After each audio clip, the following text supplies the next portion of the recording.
오늘 밤 잠든 사이에 갑작스러운 뇌졸중이나 멈추지 않는 출혈로 목숨을 잃을 수 있습니다. 고통도 신호도 없이 쓰러져 한순간에 모든 것이 끝날 수 있습니다. 이것이 매일 노년층을 위협하는 조용한 위험입니다. 혈압이 시한폭탄처럼 치솟고 혈관이 예고 없이 터질 수 있으며 의지하던 약이 갑자기 당신을 배신할 수 있습니다. 일단 이런 일이 시작되면 피할 기회조차 없는 경우가 많습니다. 충격적인 진실은 이 위협이 외부가 아닌 당신의 집 안에서 비롯될 수 있다는 점입니다. 건강을 지켜줄 것이라고 믿었던 바로 그 음식이 당신의 몸속에 질병의 씨앗을 심고 있을 수 있습니다. 그리고 가장 큰 위험 중 하나는 너무나 작고 평범해서 누구도 의심하지 않는 것, 바로 견과류입니다. 잘못 보관하거나 섭취하면 건강식품이 치명적인 독이 될 수 있습니다. 오늘 밤 어쩌면 119에 전화해야 할 상황을 막아줄 수 있는 중요한 정보를 알려드리겠습니다. 많은 분들이 저녁에 부엌으로 가 찬장에서 심장 건강에 좋은 아몬드 한 봉지를 꺼내 듭니다. 언론에서도 견과류가 콜레스테롤을 낮추고 혈당을 조절하며 기억력을 보호해 준다고 말합니다. 의사들도 칭찬하고 배우자도 몸에 좋다며 큰 봉지로 사다 놓았을 겁니다. 하지만 여기 실망스러운 진실이 있습니다. 그 견과류 안에는 노년층에게 특히 치명적일 수 있는 교활한 세 가지 문제가 숨어 있습니다. 당신의 몸을 잘 조율된 오케스트라라고 생각해 보십시오. 그런데 세 명의 말썽꾼이 무대에 몰래 올라왔다고 상상해 보세요. 첫 번째, 곰팡이 독소는 조용히 스피커 선을 뽑으며 당신의 간을 손상시킵니다. 두 번째, 특정 비타민은 잘못된 음을 연주하며 당신이 복용하는 약과 충돌합니다. 그리고 세 번째, 질긴 섬유질은 연주자들을 걸려 넘어지게 하여 소화를 방해하기 시작합니다.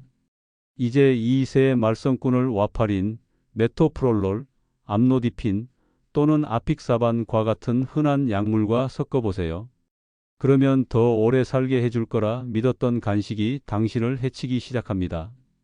그것도 몇 년 후가 아니라 단 몇 시간 만에 일어날 수 있는 일입니다.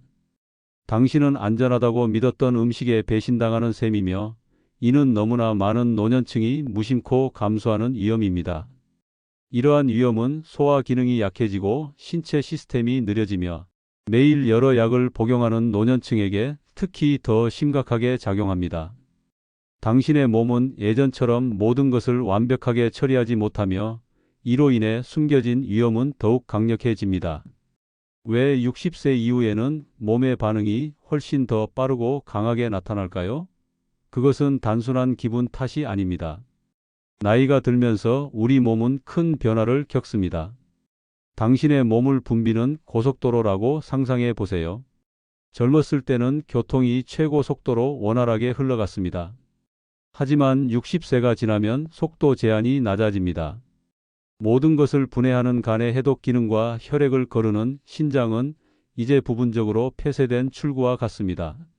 이는 견과류와 약물에서 나온 물질들이 몸 밖으로 빠져나가야 하는데도 불구하고 교통체증에 갇혀 몸속을 더 오래 순환하게 된다는 것을 의미합니다. 이로 인해 그 효과가 2배, 심지어 3배까지 증폭될 수 있습니다. 몇 시간만 작용해야 할 약이 의사가 의도한 것보다 훨씬 더 오래 활성 상태로 남아있다고 상상해 보세요. 여기에 더해 노년층의 절반 이상이 하루에 5가지 이상의 약을 복용한다는 사실을 고려하면 갑자기 캐슈너트 한 알만으로도 신중하게 유지되던 균형이 깨질 수 있는 화학적 교통체증이 만들어집니다. 그 결과 응고되어야 할 피가 멈추지 않거나 반대로 자유롭게 흘러야 할 피가 위험한 혈전을 형성할 수 있습니다. 완벽했던 혈압이 점심 식사 후에 뚝 떨어지거나 아무 이유 없이 급등할 수도 있습니다. 응급실에서는 이런 사례들을 너무나 자주 봅니다. 좋은 소식은 규칙을 제대로 안다면 이 모든 것을 예방할 수 있다는 것입니다. 문제를 일으킬 수 있는 흔한 견과류와 약물 조합에 대해 구체적으로 알아보겠습니다. 첫째, 호두와 와파린의 조합입니다. 호두에는 비타민 K가 함유되어 있어 와파린과 같은 혈액 희석제와 충돌을 일으킬 수 있습니다. 당신의 혈액 응고 능력이 시소 위에 있다고 상상해 보세요. 와파린은 혈액을 묽게 하여 혈전을 막기 위해 한쪽을 누릅니다. 하지만 호두 속 비타민 K는 반대쪽을 밀어 올리며 와파린의 작용을 방해합니다. 만약 당신이 호두를 불규칙하게 먹는다면 마치 누군가 시소 위에서 무작위로 뛰어오르고 내리는 것처럼 균형이 깨져 매우 불안정해집니다. 어느 주는 혈액 검사 결과가 정상이지만 다음 주에는 면도하다 살짝 벤 상처에서 피가 20분 동안 멈추지 않을 수도 있습니다. 또 다른 위험한 조합은 소금 친혼합 견과류와 칼슘 채널 차단제입니다. 암로디핀이나 딜티아젬 같은 약은 혈관을 이완시켜 혈압을 낮추기 위해 줄다리기를 하고 있습니다. 하지만 300mg 이상의 소금이 든 짠 견과류 한 줌은 상대 팀에 합류하여 혈관을 다시 조이도록 세게 잡아당기는 것과 같습니다.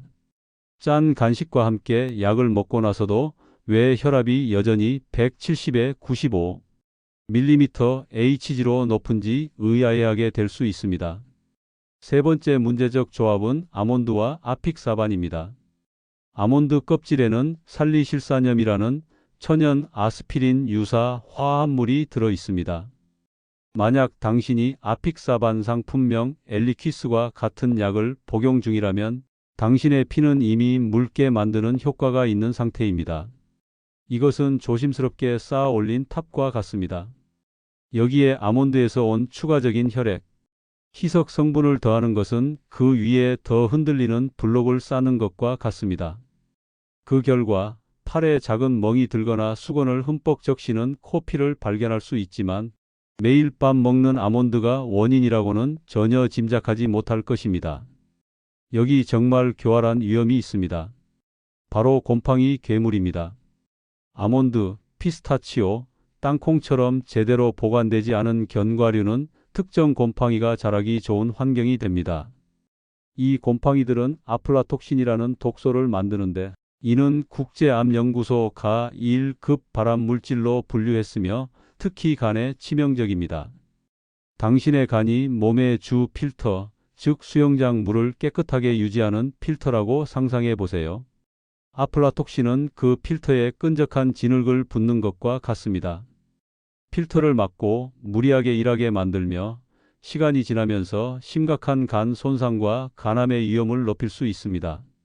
그 징후는 종종 모호합니다. 약간의 피로감, 가려운 피부, 오른쪽 옆구리의 둔한 통증 같은 것들입니다. 당신은 그저 나이가 들어서 그렇다고 치부할지도 모릅니다. 실제로 한국에서도 오래되고 곰팡이가 핀 견과류나 곡물에서 아플라톡신이 검출되어 해수, 조치되는 사례가 보고됩니다. 규칙은 간단합니다. 만약 견과류에서 쓰거나 오래되거나 쩐내가 나면 즉시 뱉어내고 버리세요. 나쁜 견과류 한 알이 당신이 일주일간 지켜온 건강한 노력을 무효로 만들 수 있습니다. 곰팡이와 약물 상호작용 외에도 견과류는 노년층에게 큰 소화 문제를 일으킬 수 있습니다. 생견과류에는 피트산이 들어 있습니다. 피트산을 미네랄 도둑이라고 생각해 보세요. 피트산이 장을 통과하면서 아연, 마그네슘, 칼슘처럼 노년층에게 특히 더 필요한 중요 미네랄에 달라붙어 흡수되기도 전에 몸 밖으로 끌고 나가 버립니다. 이것이 바로 생견과류를 먹었을 때 배에 가스가 차고 더부룩하며 변비로 이어질 수 있는 이유입니다. 트레일 믹스를 먹은 후 갈비뼈 아래에서 이상한 압박감을 느껴본 적이 있나요? 그것은 가스로 인해 위가 위로 밀려 올라가면서 무서운 가슴 통증처럼 느껴지는 경련을 일으키는 것일 수 있습니다. 좋은 소식은 이 문제의 상당 부분을 해결할 수 있다는 것입니다. 견과류를 밤새 물에 담가 두거나 낮은 열에서 구우면 피트산이 상당 부분 제거되어 소화하기 훨씬 쉬워집니다. 견과류를 따뜻한 소금물에 20분 정도 담갔다가 섭씨 120도C, 250도 정도의 낮은 온도에서 천천히 구우면 피트산을 줄여 위의 부담을 덜어줄 수 있습니다. 섭취량은 매우 중요합니다. 손바닥에 가득 차는 정도의 견과류 한 줌은 보통 1온스 약 28g에 해당하며 이는 아몬드 약 23알, 캐슈너트 18알 또는 피스타치오 49알 정도입니다. 약물을 복용하는 사람에게 그 작은 1온스는 혈액에 한꺼번에 쏟아지는 엄청난 양의 지방이 될 수 있습니다. 당신의 간을 분당 몇 명만 들여보내는 고급 클럽의 문지기라고 생각해 보세요. 이제 당신이 3대의 만원 관광버스를 정문으로 한꺼번에 밀어 넣는다고 상상해 보세요. 그야말로 대혼란일 겁니다. 문지기는 압도되고 전체 시스템을 늦추는 거대한 정체가 형성됩니다. 이것이 바로 너무 많은 지방을 간에 한 번에 부담시켰을 때 일어나는 일입니다. 몸에 휴식을 주기 위해 하루에 정해진 1온스의 견과류만 섭취하세요. 좋은 팁은 위산 분비가 가장 활발한 오전 중에 먹어서 소화를 돕는 것입니다. 이러한 신중한 접근이 모든 차이를 만들 수 있습니다. 견과류와 약물에 있어서는 무엇을 먹느냐뿐만 아니라 언제 먹느냐도 중요합니다. 이것을 공항 관제탑에서 활주로를 관리하는 것에 비유해 봅시다. 2대의 비행기가 같은 활주로에 동시에 착륙할 수는 없습니다. 만약 당신이 저녁 6시에 와파린을 복용한다면 견과류 비행기는 최소 4시간에서 6시간 전인 정오 무렵에 착륙시켜야 합니다. 이것은 견과류 속 비타민 K가 약물 비행기가 착륙하기 전에 활주로를 비울 충분한 시간을 줍니다. 만약 당신이 메토프롤로를 하루 2번 복용한다면 약은 물과 함께 먼저 복용하고 중요한 45분을 기다린 다음에 견과류 간식을 드세요. 그 시간 간격은 견과류 속 지방이 약물 흡수의 난기류를 일으키는 것을 방지합니다. 혈액 희석제를 복용하는 사람에게는 일관성이 핵심입니다. 혈액 검사 결과가 안정적으로 유지되도록 매일 거의 같은 시간에 견과류를 드세요. 무작위적인 섭취는 무작위적인 결과를 낳고 무작위적인 결과는 응급실 방문으로 이어질 수 있습니다. 이제 현명한 선택에 대해 이야기해 봅시다. 60세 이상에게 모든 견과류가 똑같이 좋은 것은 아니기 때문입니다. 예를 들어 브라질너트는 셀레늄이 매우 풍부하여 하루에 한두 알만 먹어도 필요한 양을 충분히 섭취할 수 있습니다. 하지만 기억하세요. 더 많이 먹는 것이 더 좋은 것은 아닙니다. 하루 2알을 넘기지 마세요. 너무 많은 셀레늄은 갑상선 기능에 영향을 줄 수 있으며 이는 마치 몸의 엔진에 가속 페달을 너무 세게 밟는 것과 같습니다. 무염 피스타치오는 혈압 조절에 좋은 칼륨이 풍부하고 껍질 때문에 천천히 먹게 되어 과식을 막아주므로 환상적인 선택입니다. 마카다미아는 건강한 단일 불포화 지방이 많아 동맥에 매우 부드럽습니다. 또 다른 훌륭한 선택은 물에 불린 피칸입니다. 약 4시간 동안 물에 불린 후 물기를 빼고 낮은 열에서 구워보세요. 피칸은 대부분의 다른 견과류보다 건강한 관절에 필수적인 미네랄인 망간을 더 많이 함유하고 있습니다. 그리고 당신의 건강을 위해 꿀에 절인 것, 요거트로 덮인 것, 또는 스위트 칠리 맛 같은 가공 견과류는 피하세요. 첨가된 설탕과 소금은 견과류의 모든 이점을 상쇄시키고 건강한 간식을 문제 덩어리로 바꿀 수 있습니다. 이 모든 정보가 벅차게 느껴진다면 여기에 간단한 일주일 재설정 계획을 이야기 형식으로 전해드립니다. 당신의 여정은 첫째 날 통제권을 되찾는 것으로 시작됩니다. 찬장에 있는 모든 개봉된 견과류 봉지를 정리하세요. 새 것은 냉동실에 보관하고 개봉한 지 6주가 넘었거나 특히 쩐내가 나는 것은 과감히 버리세요. 둘째 날에는 현명하게 쇼핑합니다. 이번 주에는 생, 무염 견과류 딱 한 종류만 구입하세요. 이는 특정 견과류가 당신에게 문제를 일으키는지 알아내는 데 도움이 됩니다. 셋째 날은 섭취량 조절을 연습하는 날입니다. 1온스 분량을 간식용 봉지에 미리 측정해 담고 셀레늄 섭취를 위해 각각 브라질너트 1알씩 추가해 보세요. 넷째 날에는 세심하게 관찰합니다. 아침에 혈압을 확인한 다음 견과류 간식을 먹고 2시간 후에 다시 확인하고 어지럼증이나 몸이 붓는 증상이 있는지 기록하세요. 다섯째 날이 되면 메모를 검토할 시간입니다. 혈압 수치가 시작점과 비슷하게 유지되고 새로운 멍이 보이지 않는다면 계속 진행해도 좋습니다. 여섯째 날에는 동일한 신중한 단계를 거쳐 두 번째 종류의 견과류를 시도해 볼 수 있습니다. 이 과정은 당신의 몸에 무엇이 맞는지 배우는 데 큰 도움이 됩니다. 마지막으로 일곱째 날은 매우 중요합니다. 당신의 메모를 약사나 의사에게 가져가세요. 당신이 발견한 것을 공유하고 당신의 새로운 견과류 섭취 습관에 따라 약물 조정이 필요한지 상의하세요. 그들은 당신이 보인 신중함에 분명 기뻐할 것입니다. 당신의 몸은 신호를 보냅니다. 당신은 그 신호에 귀를 기울여야 합니다. 여기 견과류 섭취를 중단하고 즉시 의사에게 연락해야 함을 의미하는 몇 가지 위험 신호가 있습니다. 멈추지 않는 갑작스러운 코피, 잇몸, 출혈 또는 동전보다 큰 설명할 수 없는 보라색 멍이 생기는지 살펴보세요. 이는 혈액이 너무 묽어졌다는 신호일 수 있습니다. 또한 심장이 두근거리는 증상, 혈압이 지속적으로 90에 60mm Hg 미만으로 낮게 유지되는 경우, 손으로 눌렀을 때 자국이 남는 발목, 부종 또는 오른쪽 상복부에서 사라지지 않는 둔한 통증에도 주의를 기울여야 합니다. 이러한 증상 중 어느 것이라도 나타나면 즉시 견과류 섭취를 중단하고 의사에게 연락할 때입니다.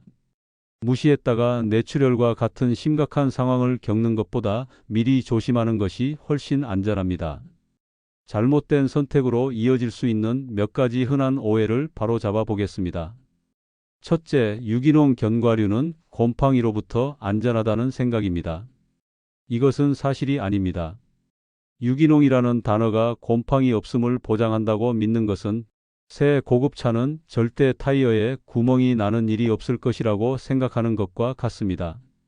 견과류가 어떻게 재배되었는지 유기농과 어떻게 보관되었는지는 완전히 다른 문제입니다. 가격이나 상표에 관계없이 어떤 견과류든 따뜻하고 습한 곳에 부적절하게 보관하면 위험한 아플라톡신을 생성하는 곰팡이가 자랄 수 있습니다. 또 다른 오해는 하루 한 줌은 누구에게나 건강하다는 것입니다. 이것은 프리사이즈 신발이 모든 사람에게 잘 맞는다고 말하는 것과 같습니다. 여러 약물을 복용하는 사람에게는 그 건강한 한 줌이 신체가 한 번에 처리하기에는 너무 많은 부담이 될 수 있습니다. 자신의 몸 상태에 맞는 적절한 양을 찾는 것이 중요합니다. 마지막으로 많은 사람들이 생견과류가 가장 건강하다고 믿습니다. 생견과류는 가공되지 않았지만 미네랄 흡수를 방해하고 소화 불량을 일으킬 수 있는 피트산을 함유하고 있습니다. 견과류를 물에 담그거나 살짝 구우면 소화 시스템에 훨씬 더 편안하게 만들 수 있습니다. 이러한 진실을 이해하는 것이 더 현명하고 안전한 선택을 하는 데 큰 도움이 될 것입니다.